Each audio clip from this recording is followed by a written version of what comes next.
She was thrown out by her husband for birthing twin daughters. Then a vampire king emerged from the storm and said, "Come with me."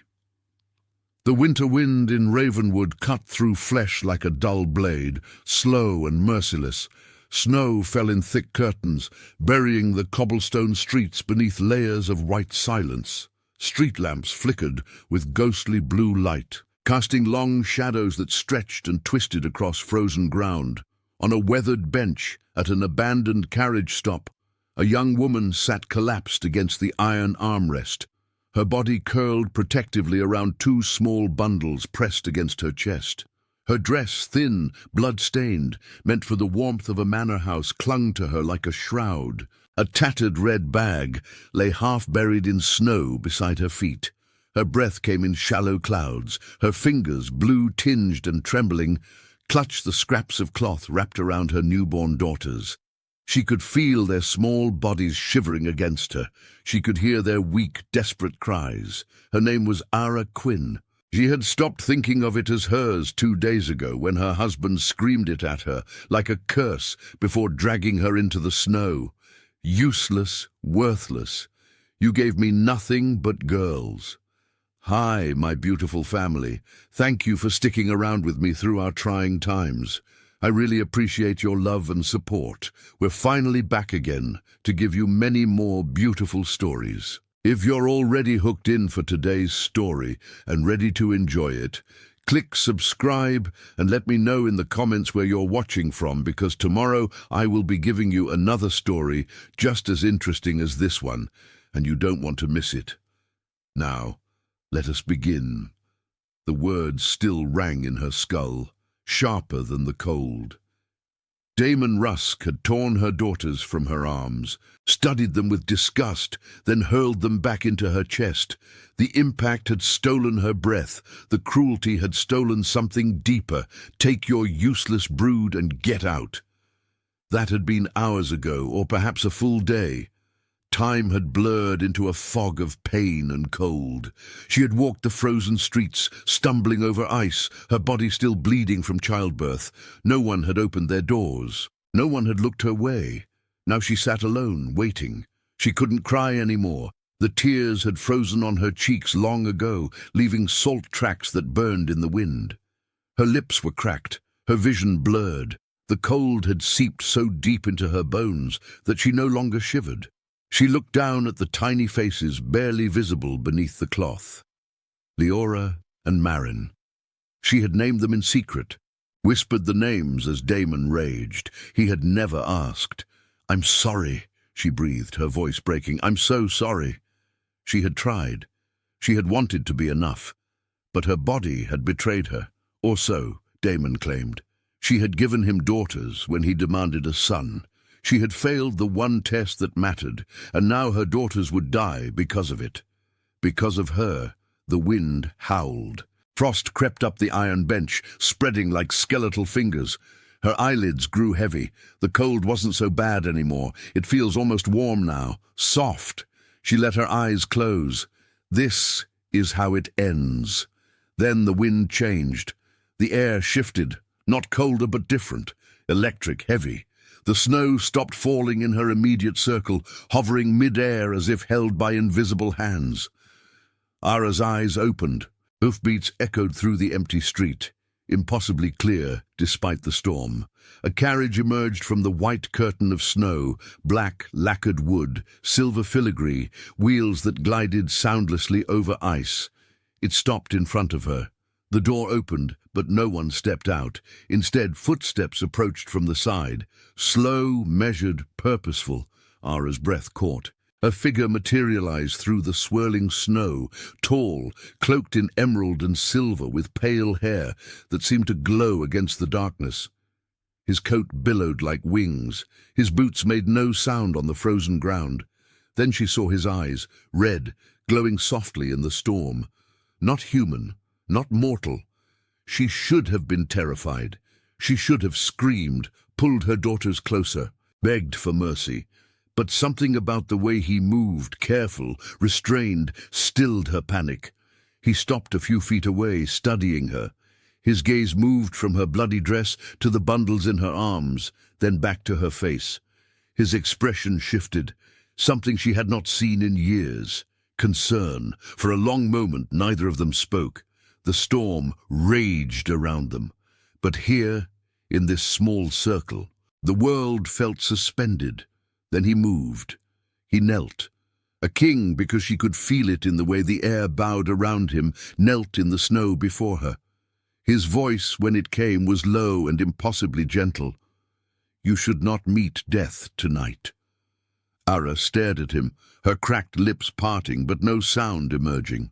He tilted his head slightly, his red eyes searching hers, not with hunger, not with cruelty, with something that felt like recognition. "Come with me." 3 words, quiet, steady, impossible. Ara tightened her arms around her daughters. Her voice came out as a rasp. "Why?" He didn't answer immediately. Instead, he slowly reached up and unclasped his cloak, pulling it free from his shoulders. The fabric shimmered in the lamplight, rich, heavy, lined with silver thread. He leaned forward, careful not to touch her, and draped it over her trembling form. The warmth was instant, shocking, almost painful against her frozen skin. "Because," he said quietly, his red eyes never leaving hers, "you carry what I have been searching for." Her breath hitched. "I don't understand." He stood, offering no further explanation. Instead, he gestured toward the carriage, its door still open, warm golden light spilling out onto the snow. "You will," he said simply, "but first you must choose. Freeze here and let your daughters die beside you, or trust a stranger who kneels before no one." Ara looked down at Leora and Marin. Their cries had quieted beneath the warmth of his cloak, their tiny fingers curled against her chest. She had nothing left, no home, no husband, no hope, only 2 daughters who deserved more than death in the snow. Slowly, painfully, she rose to her feet. Her legs nearly buckled, but she forced herself upright. She didn't take his hand, didn't let him touch her, but she took a step toward the carriage, then another. The figure in emerald, the man with fire in his eyes, watched her in silence. When she reached the carriage door, he moved ahead, holding it open without a word. Inside the carriage was impossibly warm, velvet cushions, ghost blue lanterns, the scent of cedar and night-blooming flowers. Ara climbed inside, cradling her daughters close. She sank into the seat, her body finally releasing the tension it had held for hours. The door closed softly. The man, the vampire king, though she didn't yet know his name, settled across from her, keeping a respectful distance. The carriage began to move, gliding soundlessly through the storm. Ara stared at him, her heart pounding, her mind a storm of fear and confusion, and something she couldn't name. "What's your name?" she whispered. He met her gaze. "Erison Villen. And where are you taking me?" His lips curved into the faintest hint of a smile, though his eyes remained serious. "Somewhere your husband will never find you, somewhere your daughters will be safe." He paused, his red eyes glowing softly in the lantern light. "Somewhere you were always meant to be." Ara's grip on her daughters tightened. She didn't believe him, didn't trust him. But as the warmth seeped into her frozen limbs and the carriage carried her away from the frozen bench where she had been ready to die, she felt something she hadn't felt in years. Not hope, not yet, but the smallest, most fragile possibility of it. The carriage glided through the storm with unnatural smoothness, as if the wheels never touched the ground. Ara sat rigid against the velvet cushions, her daughters pressed against her chest, her eyes fixed on the man across from her, Erison Villen, vampire king. The words should have terrified her. Perhaps they would have if she hadn't already lost everything. He hadn't moved since they began riding. He sat perfectly still, hands resting on his knees, his red eyes occasionally flickering to the twins before returning to the window. The restraint in his posture was deliberate, careful, as if he were consciously holding himself back from what Ara didn't want to know. The ghost blue lanterns swayed gently overhead, casting shifting shadows across the carved interior. The walls were inlaid with silver patterns that seemed to move when she wasn't looking directly at them. Old magic. She could feel it humming in the wood, ancient and alive. Her dress was still wet with blood. The metallic scent filled the small space, thick and clawing. She watched Eric's jaw tighten almost imperceptibly and watched the way his fingers curled slightly against his knees. He was holding his breath. Fear spiked through her chest. He brought me here to feed on us, on my daughters. As if sensing her terror, Eric's eyes snapped to hers. For a moment neither spoke. Then slowly he reached beneath his seat and withdrew a wooden box. Ara flinched back, pulling the twins closer. "Peace," he said quietly, his voice like velvet over stone. "I mean you no harm." He opened the box. Inside were neatly folded clothes, clean, soft, still warm, as if they'd been sitting by a fire. Beside them sat a stoppered flask and a small bundle wrapped in wax paper. He set the box on the seat beside her, then retreated back to his corner. "For the bleeding," he said, nodding toward the clothes, "and there's water in the flask, bread and cheese in the paper. Not much, but enough." Ara stared at the offerings, her mind struggling to reconcile them with her fears. "Why? Because you need them." "No," her voice came out. "Why did you take me? What do you want from us?" Eric was silent for a long moment. The carriage turned, and through the window, Ara caught glimpses of the storm still raging outside, but it seemed distant now, as if they were traveling through a different weather altogether.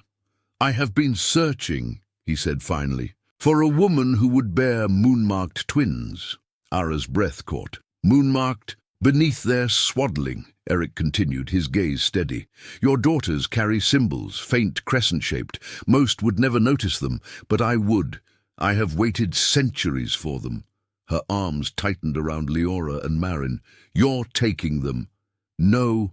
The word was firm, absolute. "I am protecting them, and you." "From what?" "From those who would use them, from the husband who cast you out, from a world that does not understand what they are." He paused. "From death in the snow." Ara's throat constricted. She wanted to argue, to demand answers, but exhaustion pulled at her like chains. Her body was failing. She could feel it. Slowly, carefully, she reached for the clothes. Eric immediately turned his face toward the window, giving her privacy. She pressed the warm fabric against the wound still bleeding beneath her dress, biting back a gasp of pain. When she was done, she took the flask with trembling hands and drank. The water was cool and clean, the first thing she'd had in days. It hurt going down, but she forced herself to drink more. "Your name?" Eric said quietly, still facing the window. "You never told me." She hesitated, the old shame rising in her throat. Her name had been a weapon in Damon's mouth, a curse, a mark of failure. "Ara," she whispered finally. "Ara Quinn." Eric turned back to her, and something in his expression softened. "Ara," he repeated, as if testing the shape of it. "It suits you." No one had said her name like that, with something close to respect in years. Before she could respond, the carriage shuddered slightly. The air pressure changed, making her ears pop. The storm outside suddenly stopped, the howling wind cutting off mid-scream. Ara leaned toward the window. Her breath stopped. The world had changed. They were no longer in Ravenwood, no longer in any place she recognized. Before them stretched a landscape that shouldn't exist, a realm of impossible beauty and darkness intertwined. Towers rose in the distance, their spires made of crystal that caught moonlight and shattered it into rainbow fractals. Bridges arched between floating islands, their spans forged from silver that glowed with inner light. Rivers wound through valleys far below, their waters gleaming like liquid mercury beneath a sky crowded with 3 moons. "The Midnight Dominion. We cross the veil," Eric said quietly. "The barrier between your world and mine. Ara couldn't speak, couldn't breathe. She pressed her hand against the window, her reflection ghostly against the alien landscape beyond. Where? She swallowed hard. Where are we? My kingdom, Eric said, the last stronghold of the highborn vampiric line, a place your husband will never reach. The carriage descended along a winding road carved into a mountainside. Below, Ara could see a city spread out like a dark jewel. Buildings with obsidian walls and silver roofs, streets lit by floating orbs of cold fire, gardens where pale flowers bloomed beneath starlight. At the city's heart rose a fortress that dwarfed everything around it. The Moonspire, she would later learn, Eric's citadel, her new prison or sanctuary, she didn't yet know which. "You're afraid," Eric observed. Ara turned from the window to find him watching her with those impossibly red eyes. "Yes," she admitted. There was no point in lying. "Good," he said. "Fear will keep you cautious. But know this, Ara Quinn." He leaned forward slightly, his voice dropping to something almost reverent. "In my kingdom, you are not what your husband named you. You are not worthless, not broken, not a failure." He glanced down at the sleeping twins in her arms. "You are the mother of the moon-marked, the bearer of prophecy, and under my protection, you are untouchable." The carriage pulled through massive gates that swung open at their approach. Guards in silver armor lined the courtyard beyond, their eyes glowing faintly in the darkness. They had arrived. Ara held her daughters closer as the carriage came to a stop. Through the window, she could see faces turning toward them. Pale, beautiful, inhuman faces filled with shock and something that looked like recognition.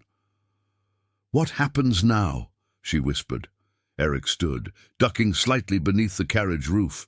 He opened the door, and cold night air rushed in, carrying the scent of night-blooming jasmine and something else, magic, ancient and potent.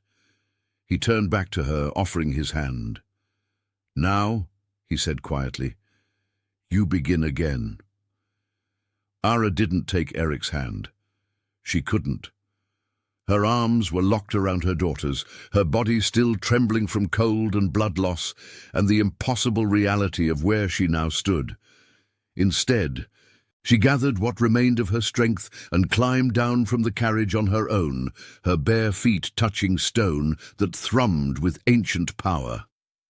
The courtyard fell silent. Every eye turned toward her, guards in silver armor, servants in midnight blue, pale faces with glowing eyes, some red like Eric's, others amber or silver, all of them frozen in shock. "Am I mortal here, in the heart of the Midnight Dominion?" Ara heard the whispers start, soft and resonant, words in a language she didn't know. She pulled the emerald cloak tighter around herself and her daughters, feeling exposed despite the fabric. Eric stepped beside her, his presence immediately commanding. The whispers stopped. "This woman and her children are under my protection," he announced, his voice carrying across the courtyard with regal authority. "Any who threaten them threaten me. Any who harm them will answer to me personally."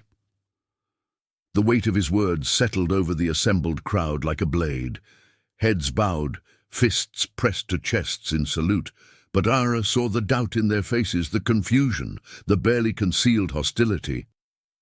"Come," Eric said quietly, gesturing toward the fortress entrance. The moon spire towered above them, its walls carved from black stone that seemed to absorb light rather than reflect it. Silver veins ran through the structure like frozen lightning, pulsing faintly with each heartbeat. Massive doors stood open, revealing a cavernous entrance hall lit by floating orbs of cold fire. Ara's legs nearly gave out on the first step.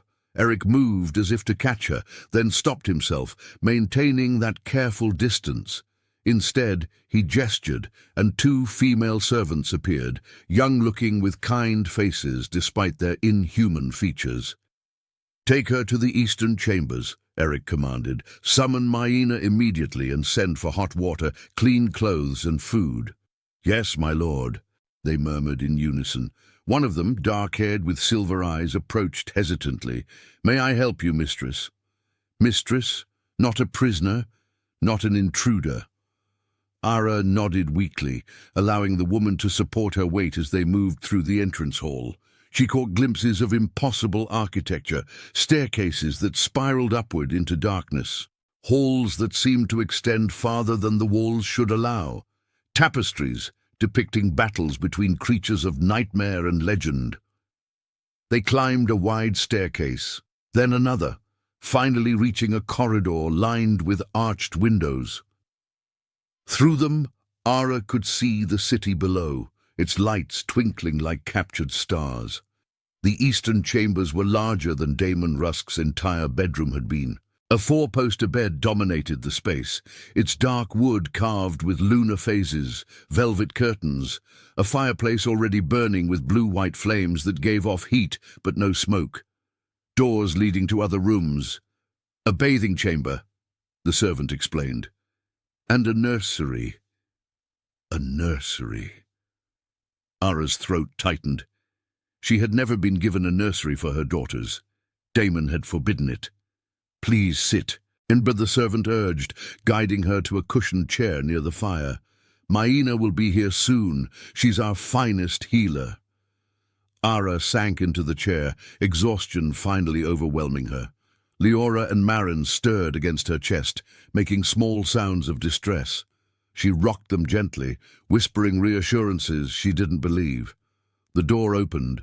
An older woman entered, or at least she had the bearing of age, though her face was unlined and luminous. She wore robes of deep purple, and her eyes were the color of moonlight. "I am Maina," she said, her voice surprisingly warm. "May I see them?" Ara's instinct was to refuse, to hold her daughters tighter, but something in the healer's expression, genuine concern rather than curiosity, made her relent. Carefully, Maina unwrapped the scraps of cloth around the first infant, Leora. She examined the child with gentle, practiced hands, checking her breathing, her color, the strength of her limbs. Then she paused. "By the ancient moons," Maina breathed. On Leora's left shoulder blade, barely visible against her pale skin, was a mark, a crescent moon, delicate as if painted with silver ink. Maina quickly checked Marin. There, on the back of her right hand, was an identical symbol. The healer looked up at Ara, something close to awe in her eyes. "Do you know what this means?"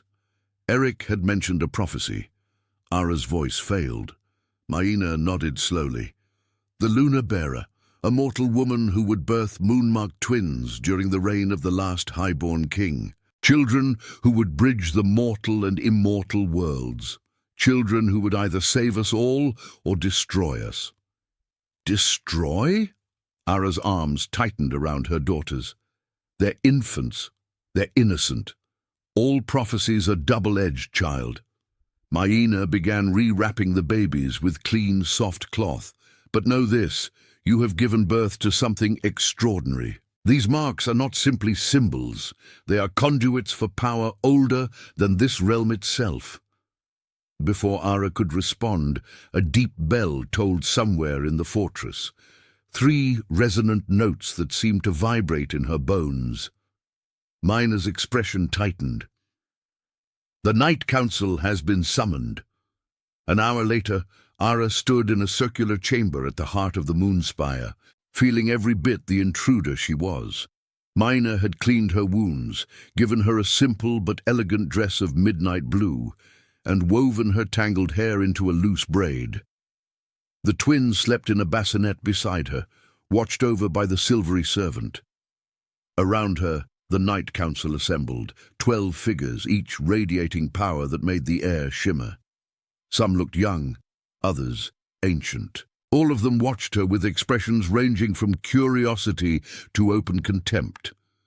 Eric stood at the chamber center, directly beneath a circular window that framed the largest moon above. He had changed into formal robes, emerald and silver, a crown of dark metal resting on his pale hair. He looked every inch a king. "This is unprecedented."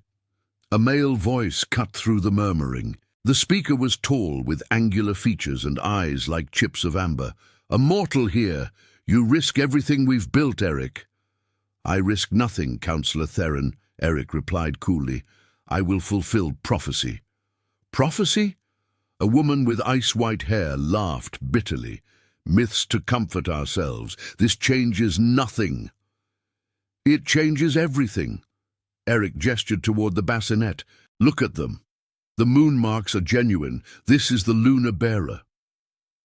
Ara felt their gazes turn to her like a physical weight. She wanted to shrink away, to run. Instead, she forced herself to stand straight, to meet their eyes, even as her heart hammered against her ribs. "She's weak," Theron observed dismissively. "Half dead. What use is a bearer who cannot even stand without trembling?" "She survived abandonment, childbirth, and near death by exposure," Eric said, his voice sharp as a blade. "She walked through a winter storm with newborns and lived. Do not mistake trauma for weakness, Counselor." A sound interrupted the debate, a thin, wavering cry. Marine had awakened, her small face scrunching in distress. Ara immediately moved to the bassinet, lifting her daughter. The moment the infant's cry filled the chamber, the temperature plummeted. Frost spread across the floor in intricate, spiraling patterns, radiating from where Ara stood. The candles flickered.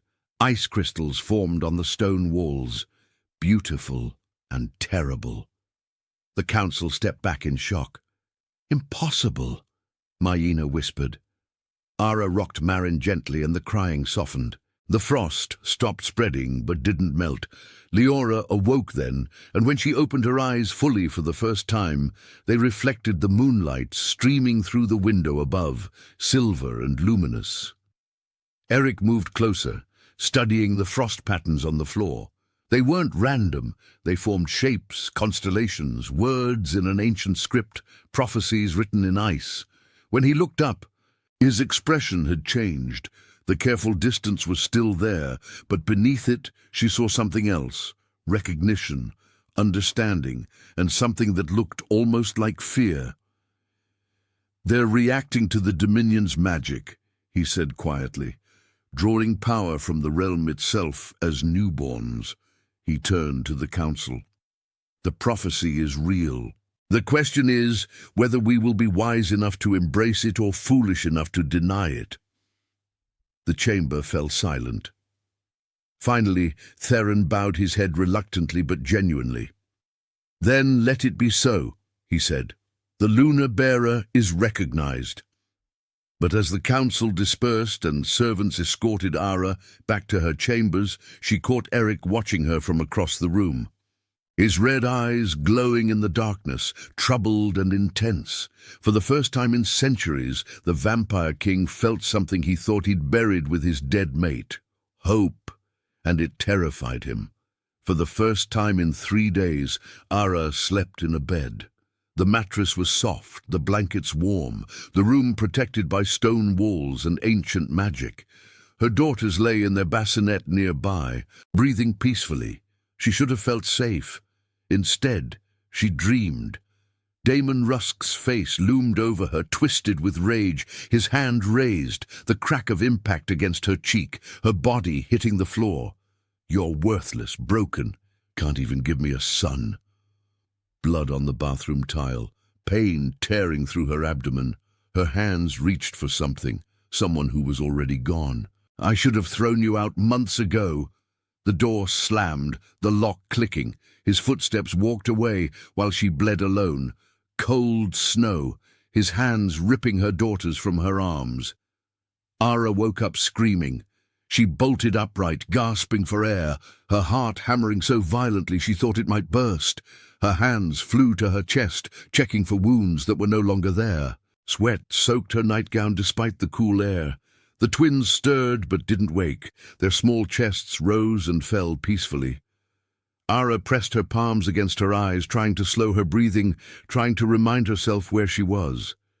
Not Ravenwood, not Damon's Manor. Safe. You're safe. But the panic wouldn't release its grip. A soft knock sounded at the door. Ara froze, terror spiking through her. He found me. He's here.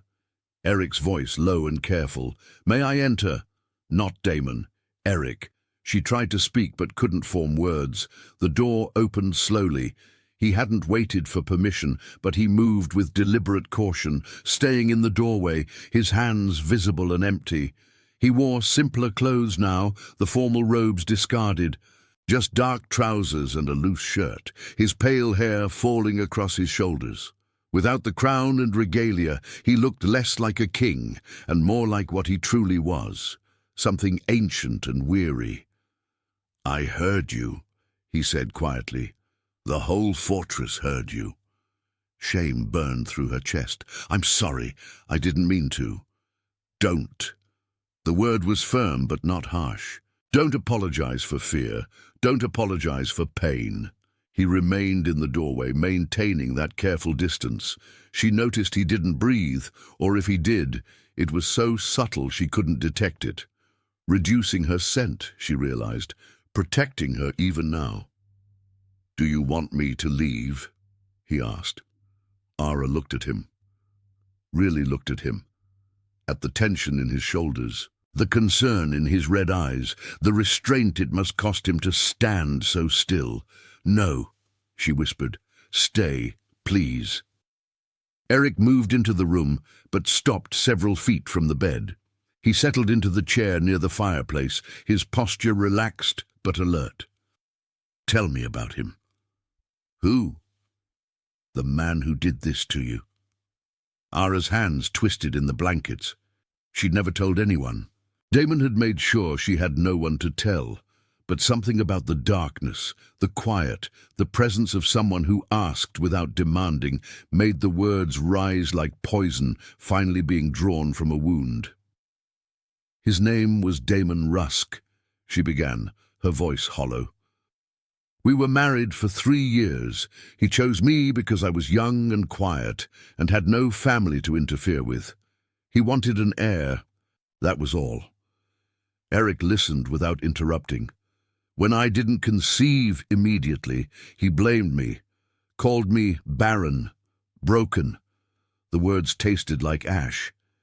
When I finally became pregnant, he was pleased until we learned it was twins, until we learned they were girls. Her voice cracked. He said I'd failed him, that I was useless, that I couldn't even perform the one function a wife was meant for. When I went into labor, he left, didn't call for a midwife, didn't stay. I delivered them alone on our bedroom floor. She heard Eric's sharp intake of breath, the first time she'd heard him react so viscerally. When he finally came back and saw them, Ara closed her eyes. He looked at them like they were garbage, like I was garbage. He dragged me outside, threw them at me, and told me to take my useless brood and die in the streets where I belonged. The silence that followed was profound. When Ara finally opened her eyes, she found Eric leaning forward, his elbows on his knees, his hands clasped tightly together. His expression was carefully controlled, but she saw the rage burning beneath it. Ancient, terrible rage. If he comes for you, Eric said softly, I will destroy him completely. There will be nothing left to bury. It should have frightened her. Instead, she felt something crack open in her chest. Not fear, but the first stirring of something like vindication. Why do you care? She asked. You don't know me. Eric was quiet for a long moment. Then he leaned back, his gaze distant. I had a mate once centuries ago. Her name was Seraphine. Ara's breath caught. He'd never mentioned this. She conceived after decades of trying. Twins, as it happened. His voice was carefully flat, but she heard the grief beneath it. She didn't survive the birth, neither did they. I held her as she died, promising her I would see our children grow, but there were no children to raise. Only 3 bodies I buried beneath the oldest moon oak in the Dominion. His hands clenched. I buried my hope with them, convinced myself I would never know that particular pain again, and for 300 years I didn't." He looked at her then, and Ara saw centuries of loss in those red eyes. "Then I saw you in the snow, dying with newborns in your arms, and everything I'd buried came flooding back, not the hope, the fury, the injustice of it, that you should suffer what Seraphine suffered, that your daughters should die before they've lived." "So you saved us," Ara whispered. "I saved myself," Eric corrected quietly, "by saving you." The weight of his confession settled between them, not romantic, not desperate, but honest. Two people who had survived unbearable loss, recognizing each other across the gulf of their pain. A soft sound broke the moment.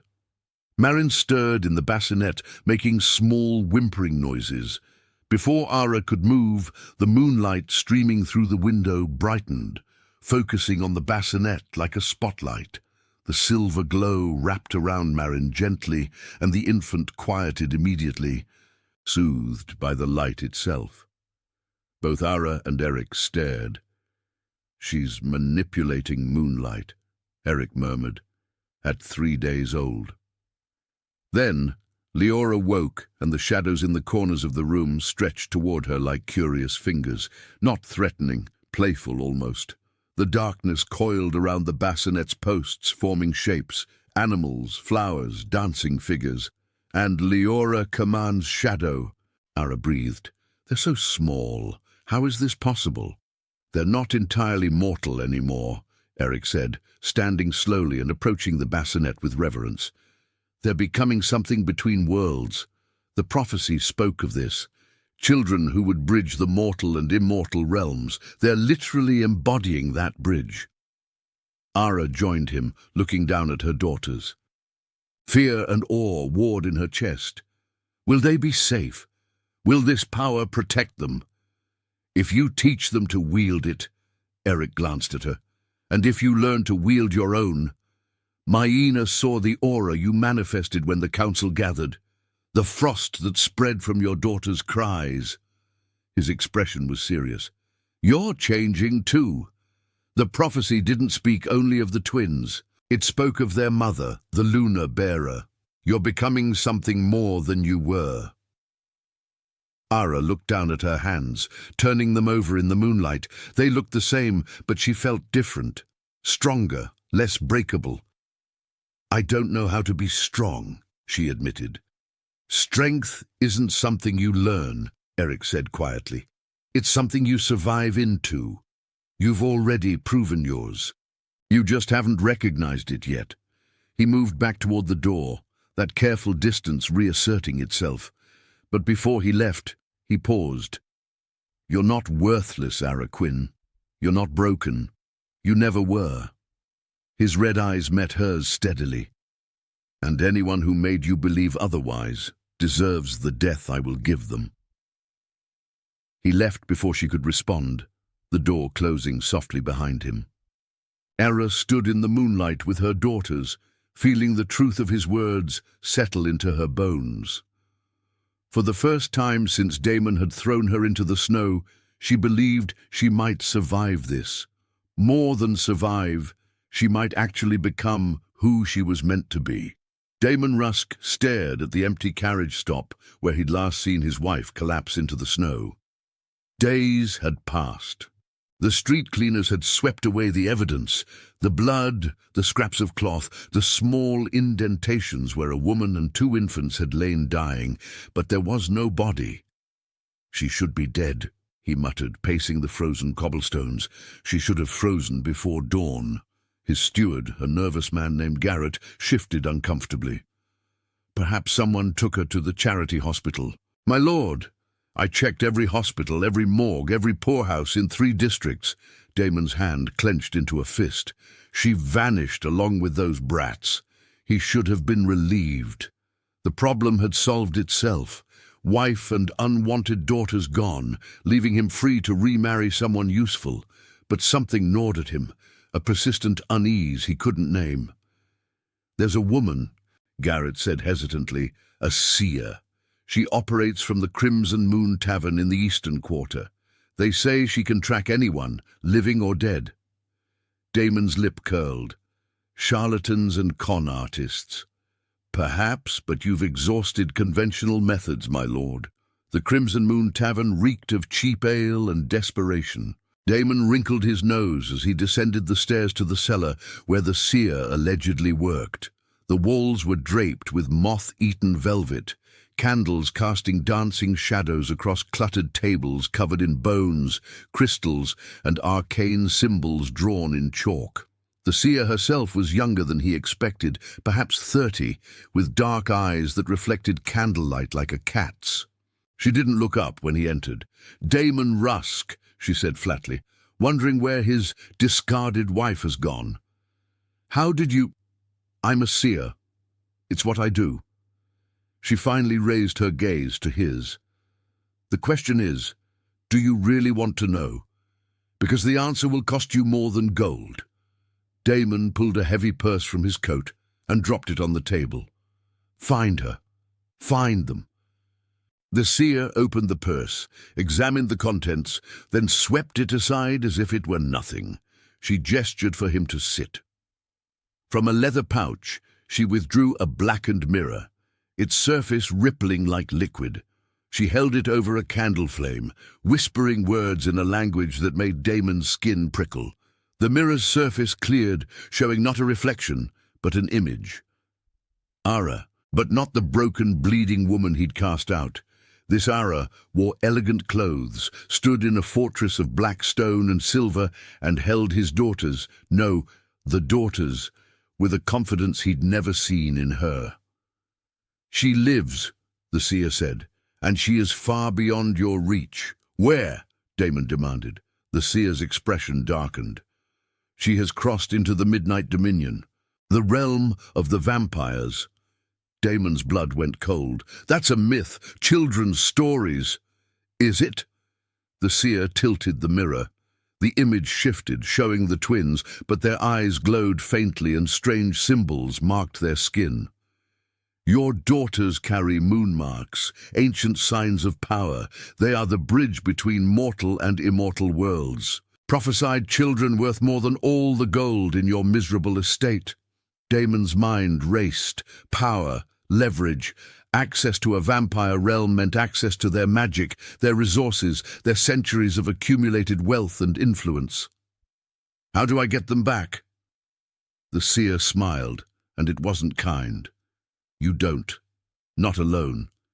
But there are those who would help you, for a price.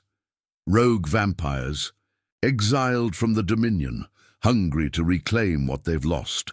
They would trade much for a way back inside." "Where do I find them?" She wrote an address on a scrap of parchment. "Go at midnight. Bring more gold. And be prepared to offer them something they want more than money." "What's that?" "Your mortal kingdom's borders, unguarded access, hunting rights." Damon should have hesitated, should have considered the implications, but all he saw was opportunity, a chance to reclaim what he'd thrown away, not out of love, but out of ambition. "Done," he said.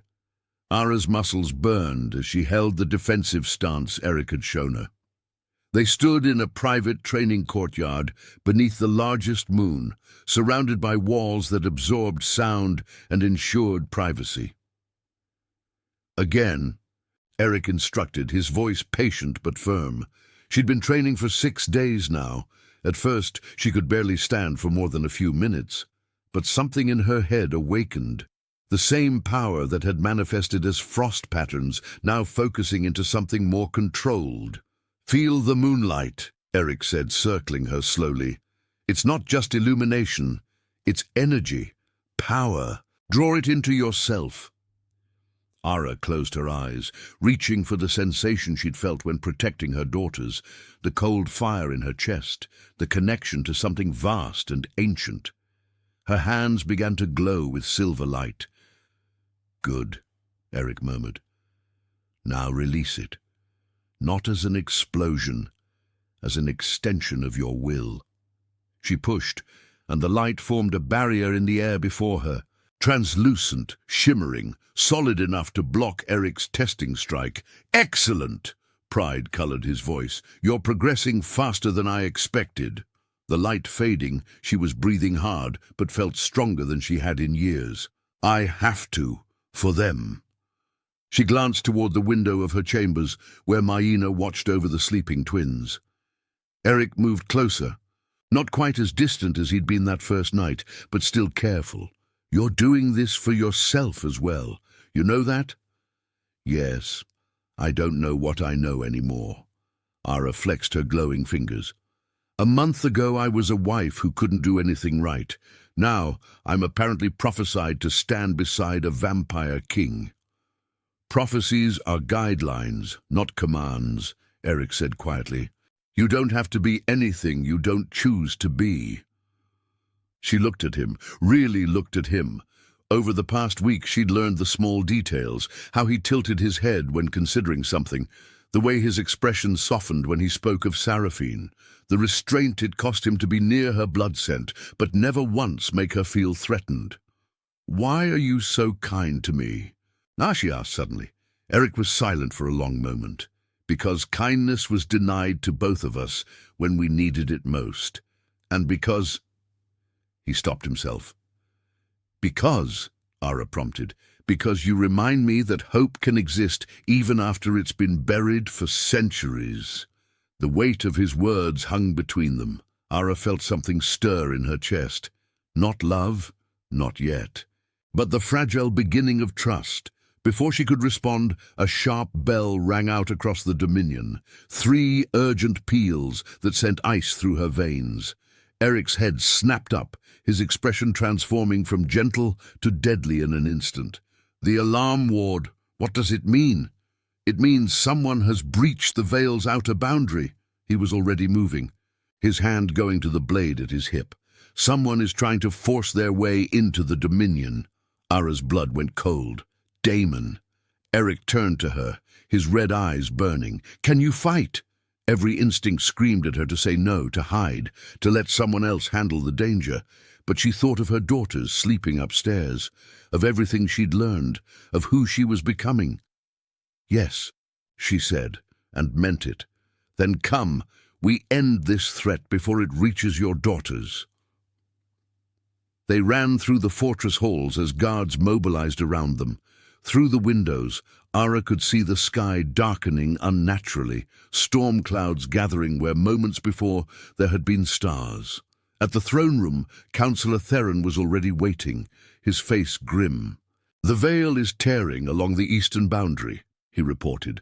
"Rogue vampires are using mortal magic to force entry, and they're not alone. There are mortals with them, soldiers led by someone who keeps demanding his property be returned." Ara's hands clenched. "He's here. He's actually here." Eric's expression was stone. "Then we show him exactly what happens to those who threaten what is mine to protect." He turned to the assembled guards, his voice ringing with absolute authority. "To the boundary. No one crosses into my realm uninvited. No one." As they mobilized, Ara felt her lunar aura flare to life, responding to the threat to her children. Damon was coming, but this time she would not be the woman he threw away. This time she would be the one who stood her ground. The eastern boundary of the Midnight Dominion shimmered like broken glass, the veil torn and bleeding ethereal light into the darkness. Ara stood with Eric's forces on a ridge overlooking the breach, her heart hammering as she watched figures pour through the rupture. Rogue vampires. She could tell by the way they moved. Too fast, too fluid, their eyes glowing with hunger rather than the controlled luminescence of Eric's court. Behind them came mortal soldiers in mismatched armor, carrying torches that burned with unnatural green flame. "They've corrupted the fire with blood magic," Eric said grimly, his hand on his sword. "They mean to burn their way through the Dominion's defenses." "How many?" Theron asked. 30 rogues, perhaps 50 mortals." Eric's jaw tightened. "More than a raid. This is an invasion." Ara scanned the attacking force, searching for one face, and there, emerging from the veil's tear like a ghost from her nightmares, was Daemon Rusk. He looked smaller than she remembered, less imposing, but the cruelty in his expression was unchanged. And when his gaze swept across the ridge and found her standing among the Dominion's defenders, his face twisted with rage. His voice carried across the battlefield, magically amplified. "You dare stand against me? Return what's mine." Her body went rigid. Every instinct screamed at her to run, to hide, to make herself small and invisible. The way she'd learned to survive 3 years of his rage. Eric's hand touched her shoulder, gentle, grounding. "You don't have to face him. Go back to the fortress. Protect your daughters from within." Ara's hands clenched. "No, I'm done running from him." Before Eric could respond, a sharp whistle cut through the air. 3 figures detached from the main force.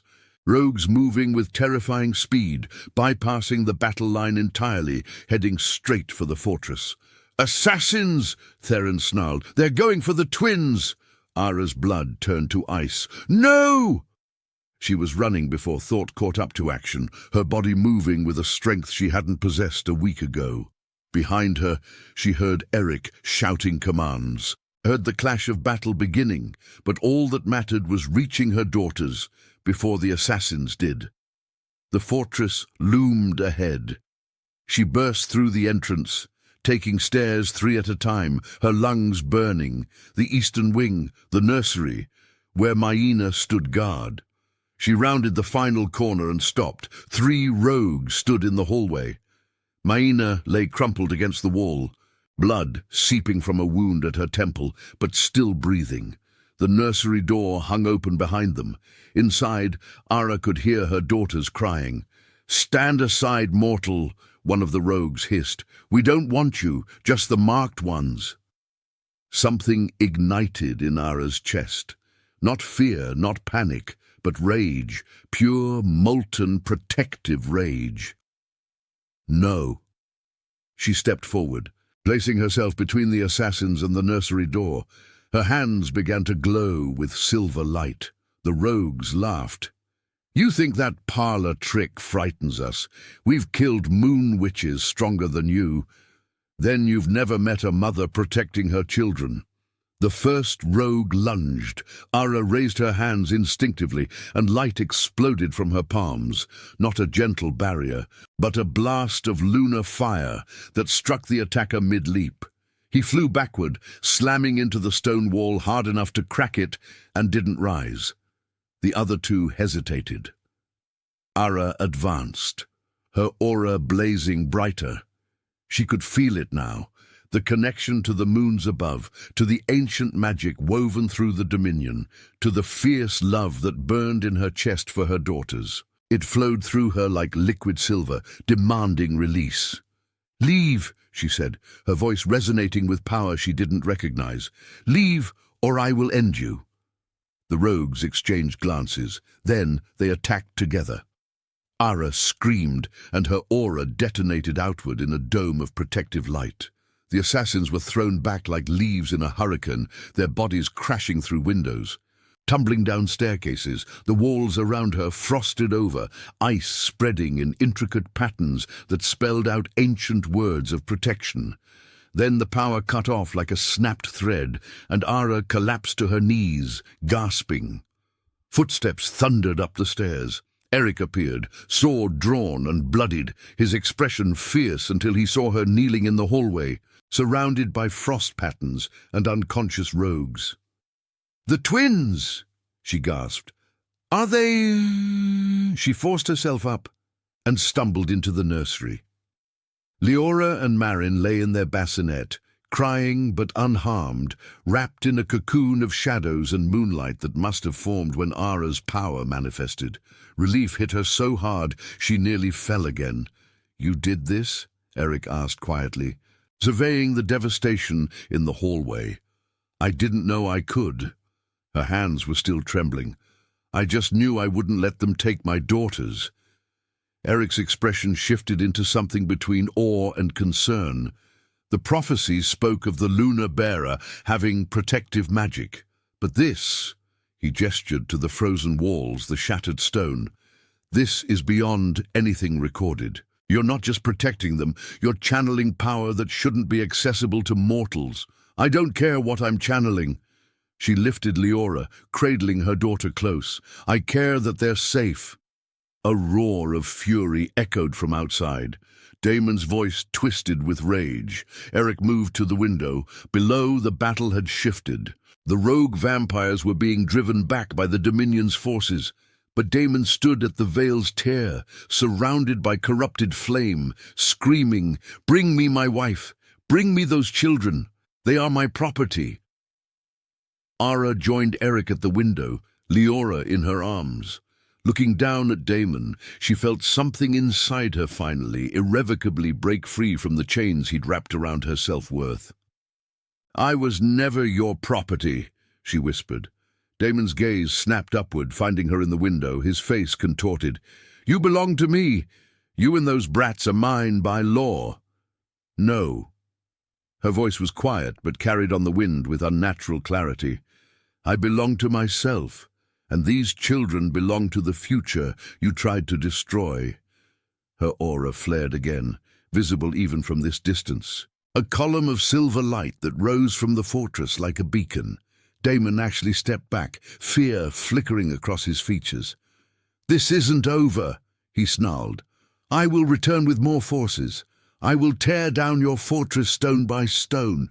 You cannot hide from me." "She doesn't need to hide from you," Eric said, his voice carrying the weight of ancient authority. "She has me." He raised his hand, and the Vale's tear began to seal, closing with the sound of tearing fabric and breaking glass. Daemon screamed in fury as the barrier reformed, cutting off his access, trapping him on the mortal side. The battlefield fell silent.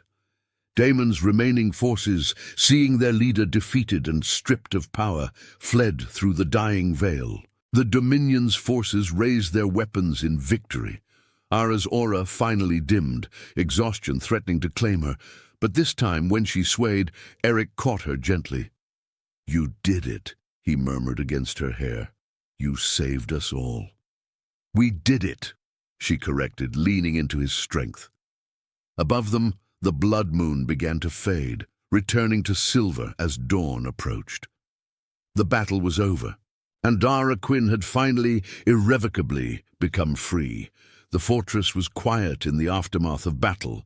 Healers moved through the halls, tending to the wounded. Guards repaired damaged walls. The Dominion breathed slowly, recovering from the violence that had nearly torn it apart. Ara sat in the nursery, watching her daughters sleep. Leora and Marin lay peacefully in their bassinet, their small chests rising and falling in perfect rhythm. The lunar marks on their skin glowed faintly in the moonlight, streaming through the window. No longer something to hide, but something beautiful, something powerful. They were safe, truly, finally safe. And so was she. The realization settled over her like a warm cloak. For the first time since she'd married Daemon Rusk, she wasn't afraid, wasn't looking over her shoulder, wasn't waiting for the next blow, the next insult, the next reminder of her worthlessness. She was free. "They're beautiful when they sleep," a voice said softly from the doorway. Ara turned to find Eric leaning against the frame, still in his battle-worn armor, exhaustion lining his features, but something gentle in his expression. He looked less like a king and more like a man who'd found something he thought he'd lost forever. "They're beautiful always," Ara corrected with a small smile. "But yes, sleep helps." Eric moved into the room, his footsteps silent on the stone floor. He stopped beside her, gazing down at the twins with an expression of wonder. "I never thought I'd see children in these halls again," he said quietly. "After Seraphine, I closed off that part of myself. Told myself it was better to rule alone than to risk that kind of loss again." "And now?" Ara asked. He turned to her, and the weight of centuries seemed to lift from his shoulders. Now, I think perhaps I was wrong. He offered his hand. Walk with me. Ara glanced at the twins. Maina had just entered to take the night watch, bowing respectfully. With a nod to the healer, Ara took Eric's hand and let him lead her from the nursery. They walked in comfortable silence through the fortress, climbing stairs until they reached the highest tower. The door opened onto a balcony that overlooked the entire dominion. The crystal spires, the silver bridges, the rivers of light winding through valleys of shadow.